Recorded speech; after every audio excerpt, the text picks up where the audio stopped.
बताने नहीं आए हैं कि आप कैसे मिठाई का कारोबार करके मुनाफा कमा सकते हैं, बल्कि हम आपको ये बताने आए हैं कि कैसे कुछ मुनाफाखोर आपकी जेब पर और आपकी जान पर बांस की तरह नजरें गड़ाए बैठे हैं।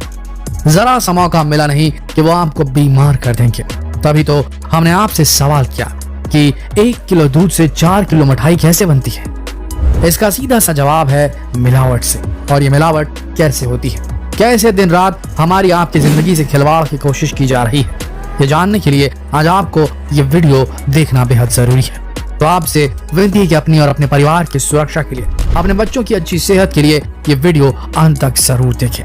हमें भरोसा है कि इससे दूध का दूध और पानी का पानी आपके सामने आ जाएगा, बल्कि इससे अच्छा तो यह रहेगा कि दूध का दूध और उसमें मिला केमिकल का केमिकल आपकी आंखों के सामने आ जाएगा।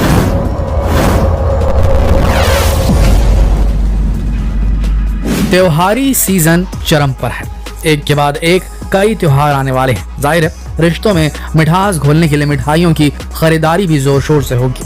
कई लोग तो घर पर ही मिठाइयां बनाने का प्लान कर लेते हैं। इसके लिए भी ज्यादा लोग बाहर से ही मावा और खोआ खरीदते हैं। लेकिन ये मावा नकली हुआ तो फिर त्योहारों का मजा तो खराब हो जाएगा। जो मिठाई आप बाहर से खरीद कर लाए हैं वो अगर मिलावटी हुई तो फिर आपकी और आपके परिवार की सेहत बिगाड़ सकती है। अब एक बहुत ही सिंपल सी बात समझिए, कोई भी धंधा जो होता है वो डिमांड और सप्लाई पर ही टिका होता है। डिमांड जितनी ज्यादा होगी सप्लाई भी उतनी ज्यादा करनी होगी।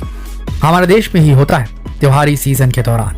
दरअसल त्योहारों की वजह से बाजार में मिठाइयाँ, मावा, खोवा, पनीर और दूध की डिमांड काफी बढ़ जाती है और फिर यहीं से मिलावटखोरों की आंखें चमकने लग जाती है। उन्हें कम लागत में ज्यादा से ज्यादा मुनाफा नजर आने लगता है। फिर चाहे आपकी सेहत बिगड़े तो बिगड़ती रहे, उन्हें क्या, उन्हें तो बस अपनी मोटी कमाई से मतलब है। ऐसे में अगर हम और आप सावधान नहीं रहेंगे तो नुकसान फिर हमारा ही होना है। पहले नकली सामान खरीदने का नुकसान, फिर उसे खाकर अस्पतालों और डॉक्टरों का बिल चुकाने का नुकसान। मिलावटी सामानों से बच्चों की तो जान को भी खतरा हो सकता है। इसीलिए बहुत जरूरी है कि हम असली और नकली में पहचान कर सके। हमें असली और नकली के बीच फर्क करना पता हो। तो चलिए अब एक एक करके आपको बताते हैं कि आप घर पर ही असली और नकली की पहचान कैसे कर पाएंगे। दोस्तों, त्योहारों के सीजन में सबसे ज्यादा टेंशन नकली मिठाइयों की होती है। वैसे भी हमारे त्योहारों की शुरुआत ही लड्डू, काजू कतली, बर्फी और रसगुल्लों से होती है। बात चढ़ावे की कर ले या फिर दोस्तों रिश्तेदारों में बांटने का मौका, हमेशा मीठे को ही तरजीह दी जाती है। बाजारों में आप देखते होंगे कि कुछ मिठाइयों को सिल्वर फॉइल में लपेटा जाता है, लेकिन यही सिल्वर फॉइल त्योहारों के समय नकली बन जाती है, जो आपको बहुत बीमार कर सकती है। अब जब मर्ज समझ गए हैं तो इसका इलाज भी समझ लीजिए, यानी नकली वर्क वाली मिठाइयों की पहचान आप कैसे करेंगे वो भी जान लीजिए। सबसे पहले वर्क वाली मिठाइयों को हाथ से रगड़िए। अगर वर्क चांदी का होगा तो हाथ से रगड़ते ही मिठाई से अलग हो जाएगा, और अगर ऐसा नहीं होता यानी वर्क चांदी का नहीं होगा तो ये मिठाई में चिपका ही रह जाएगा।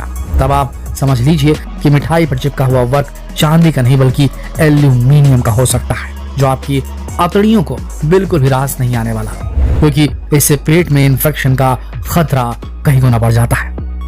एक बात आप सब सोचते ही होंगे कि आजकल मिठाइयों में वो पहले जैसी बात नहीं रही। ऐसा इसलिए है क्योंकि मिलावटखोरों की इस दुनिया में आजकल हर चीज में मिलावट हो चुकी है।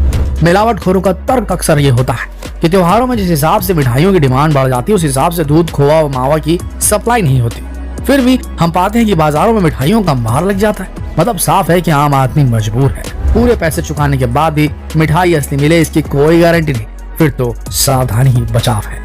दोस्तों, मिठाइयों या उसके कच्चे माल में डिटर्जेंट मिलाना आम बात हो गई है। जी हाँ, वही डिटर्जेंट जिसका इस्तेमाल हम सभी लोग घरों में कपड़े बर्तन धोने के लिए करते हैं। तो डिटर्जेंट मिले मिठाई को कैसे पहचानोगे ये भी समझ लेते हैं। सबसे पहले मिठाई का चूरा बना लीजिए और फिर उस मिक्सचर को पानी में मिलाकर कुछ देर तक हिलाएं।